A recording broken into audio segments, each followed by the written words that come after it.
জটেশ্বর ও আশেপাশের এলাকার প্রান্তিক মানুষদের মুখে হাসি ফোটাতে এক অনন্য মানবিক উদ্যোগ নিলেন জটেশ্বরের বিশিষ্ট সমাজসেবী বাবলুর রহমান। পবিত্র জটেশ্বর শিব চতুর্দশী মেলা উপলক্ষে সোমবার বিকেলে তিনি নিজ উদ্যোগে এলাকার অসহায় ও প্রান্তিক মানুষদের টোটোর মাধ্যমে মেলা প্রাঙ্গণে নিয়ে আসেন, যাতে তারাও এই আনন্দ উৎসবে সামিল হতে পারেন। সমাজের এমন বহু মানুষ আছেন যারা প্রতিদিনের জীবিকা সংগ্রামের চাপে উৎসব আনন্দ থেকে অনেকটাই দূরে সরে থাকেন। মেলা, পূজা বা সামাজিক অনুষ্ঠান তাদের জীবনে খুব একটা স্থান পায় না। সেই সব মানুষদের কথা ভেবেই বাবলুর রহমান নিজ উদ্যোগে এদিন টোটোর ব্যবস্থা করে তাদের মেলা প্রাঙ্গণে নিয়ে আসেন। মেলা প্রাঙ্গণে পৌঁছে তাদের মুখে যে আনন্দ উচ্ছ্বাস দেখা যায় তা ছিল দেখার মতো। কেউ ঘুরে দেখেন বিভিন্ন দোকানপাট, কেউ কিনে নেন ছোটখাটো জিনিস, আবার কেউ উপভোগ করেন মেলার পরিবেশ। অনেকের কাছে এটি ছিল দীর্ঘদিন পর এমন আনন্দময় পরিবেশে আসার অভিজ্ঞতা।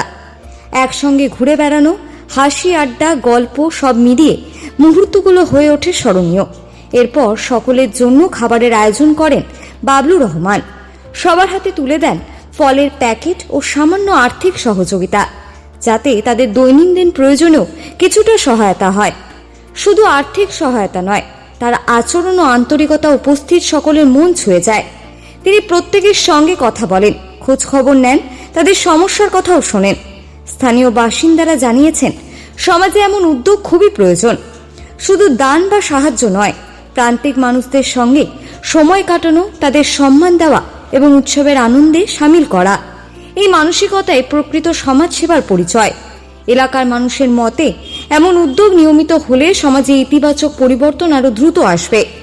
প্রান্তিক মানুষের মুখে হাসি ফোটানোই হোক প্রকৃত উৎসবের আসল সার্থকতা, এই বার্তাই যেন আবারও স্মরণ করিয়ে দিলেন বাবলুর রহমান।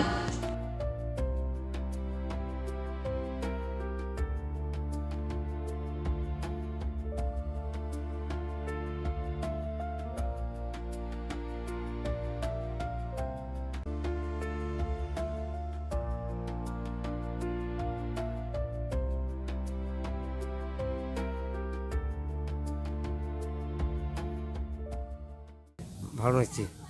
খাওয়া দাওয়া করেছেন? হ্যাঁ, মেলা ঘুরলেন? খাওয়া দাওয়া হয়েছে? এই বিক্রি করি। এইভাবে আপনার সংসার চলে। পরিবারে কে কে আছে? ঠাম্মা আছে, মা আছে? মা আছে। আর কেউ নাই? না, আচ্ছা, কোথায় বাড়ি আপনার? বাড়ি দিতে হবে। ধুলাগাঁও। আপনার নাম? ওসমান, ওসমান ওসমান আলী। ওসমান আলী। ভালো লাগে।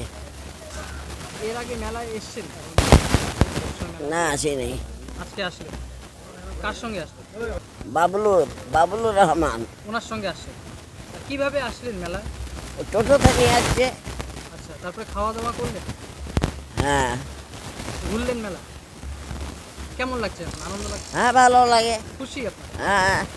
আপনার নাম? আবেদা খাতুন, কোথায় বাড়ি আপনার? জড়েশ্বর। আমি প্রথমে অসংখ্য ধন্যবাদ জানাই বাবলুর রহমান মহাশয়কে। আজকালকার দিনে এমন সমাজসেবক মানুষ পাওয়া খুবই মুশকিল। তিনি দীর্ঘদিন থেকে অসুস্থ এবং দুস্থ মানুষের পাশে দাঁড়াচ্ছেন। আজকে কিছু দুস্থ মানুষকে নিজের উদ্যোগে, নিজের খরচায় মেলা পরিক্রমা করা হলো এবং তাদের খাওয়ানো হইলো, কিছু ফল ফলাদিও দিলেন। তাকে অসংখ্য ধন্যবাদ এই সমাজসেবামূলক কাজ করার জন্য, এবং আমি চাই তিনি যেন এই কাজ চালিয়ে যান এবং দুস্থ মানুষদের পাশে থাকেন। দাদা, আপনার নাম? আমার নাম ফরিদুল ইসলাম। আপনি জটেশ্বরের বাসিন্দা? আমার বাড়ি জটেশ্বর। কারণ এরা তো কোনোদিন মেলাতে আসে নাই, মেলা দেখার ইচ্ছা হয় ওদের। মেলা মানে হচ্ছে মিলন স্থান। এটা ওদের ইচ্ছা জাগলেও কিন্তু ওদের আর্থিক সামর্থ্য নাই, কীভাবে আসবে। সেই জন্য আজকে এই মেলার প্রাঙ্গণে ওদেরকে নিয়ে মেলাতেই ঘুরতেছি, খাওয়া দাওয়া করলাম ওদের সাথে, মেলাতেই আমরা ওদেরকে নিয়ে ঘুরতেছি। আমি আজকে নয়, সারা বছরে আমি এই কাজগুলোই করে থাকি। বিভিন্ন রকম পিছিয়ে পড়া মানুষদের, প্রান্তিক মানুষদের সহযোগিতার হাত বাড়িয়ে দিই আমি। সারা বছর এই কাজগুলো আমি করে থাকি। হ্যাঁ, এরপরও পরিকল্পনা আছে, মানুষ যখন কোনো বিপদে পড়বে বা আর্থিক সহযোগিতা করতে লাগবে তাদের আমি করে দেবো। কারণ মেলা প্রাঙ্গণে এসে একজন বললে আমার 2-3 দিন করে খুব অসুস্থ লোক আছে, তাদের সাথেও আজকে আমি দেখা করতে যাবো। রাত্রিবেলায় ওদের বাড়িতে যাব, গিয়ে দেখা করে কী পরিস্থিতি আছে ওদের খোঁজখবর নেবো আমি ওদের। আজকে এই সমস্ত প্রান্তিক মানুষদের নিয়ে যে মেলা ঘুরছেন, এটা কি কোথাও মনের থেকেও শান্তি পাচ্ছেন? অবশ্যই শান্তি পেয়েছি। এদের তো কেউ নেই, এদের তো দুপুরটা পেটে ভাত যাওয়ার মতো পরিস্থিতি নেই। তার জন্য এদেরকে নিয়ে আমি ঘুরতে আসলাম, যাতে এরাও একটু আনন্দ পায়। আমারও এদের আনন্দে আমারও আনন্দ। এই মেলাতে মনে করো অনেক মানুষজন তার বউ বাচ্চাকে নিয়ে ঘুরতেছে, বন্ধুবান্ধবকে নিয়ে ঘুরতেছে। আজকে সেই প্রান্তিক মানুষকে নিয়ে আমি ঘুরতেছি, আমার খুব ভালো লাগতেছে। তারাও খুশি, আমিও খুশি। আমার নাম বাবলুর রহমান, জটেশ্বরে বাড়ি। আমি সাধারণ একজন ব্যবসায়ী এবং ব্যবসা করে আমার সামান্য কিছু আয়, সেই দিয়ে আমার সংসার চলে। আর যতটুকু থাকে সেটা দিয়ে আমি সারা বছরে মানুষের জন্য কাজ করি, মানুষের কাজ করে থাকি।